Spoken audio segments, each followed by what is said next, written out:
4.16 기도가 필요해. 이번에 구원에 대한 글을 쓰면서 처음으로 영적인 갈증을 느꼈다. 처음이었다.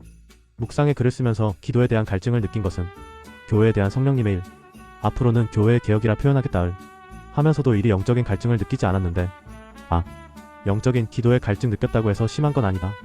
그냥 평상시보다도 뭐랄까 좀 목 마르다고나 할까, 하여튼 기도를 하고 나니 편안함을 느끼는 그런 갈증이다. 구원이란 말이 상당한 영적인 용어이어서 이에 대한 묵상 자체가 그만큼 영적인 거겠다.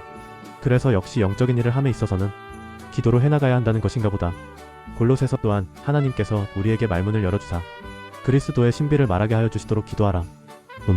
어쩌면 이런 영적인 용어에 대한 글들은 그리스도의 신비를 말하는 것일 수도 있겠다. 이런 일에 기도가 없이 어찌. 하여튼 다 쓰고 나니 별것도 아닌데 오히려 이보다 더 많은 분량 혹은 더 알지 못했던 내용들에 대한 글을 쓸 때도 보통은 하루면 끝났는데, 이번에 구원에 대한 글은 3일이나 걸렸다. 시간이 문제가 아니고 글이 써내려가다가 자꾸 막힌다는 것이다. 막히다 보면 더 시간이 걸리니 어깨가 더 결리고 머리도 멍해져 회전도 안 되고, 이럴 때는 당연히 성령님께 여쭤본다.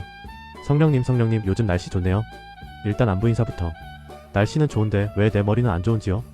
도대체 글의 진도가 좀처럼 안 나가고 글의 흐름도 이상해요. 뭐가 문제일까요? 혹시 성령님 날씨 좋다고 여행 떠나신 거 아닌가요? 이 사랑스러운 친구이자 제자인 저를 홀로 두고 기도하삼. 기도.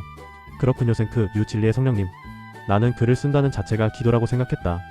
글을 쓰면서 삼위 하나님에 대해, 말씀에 대해, 영적인 생활 일상에 대한 것들에 대해 성령님과 진리에 대한 교제를 하며 이것이 기도라고 생각했다. 기도가 곧 주님과 교제이니까. 그런데 주님의 생각은 다르셨다. 내가 글을 쓰는 건 기도가 아니라 주님의 훈련을 받는 것이며 주님의 일을 하는 것이었다. 에베소서 그리고 나를 위하여서는 내게 말씀을 주시어 내 입을 열어 담대하게 복음의 신비를 알리게 하도록 기도하라. 주님의 일은 기도로 해나가는 것이다.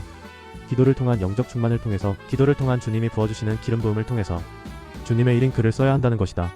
성령님의 임재를 통해 내 머리를 여시어 복음의 신비를 알리게 해달라고 주님께 기도를 해야 하는 것이다.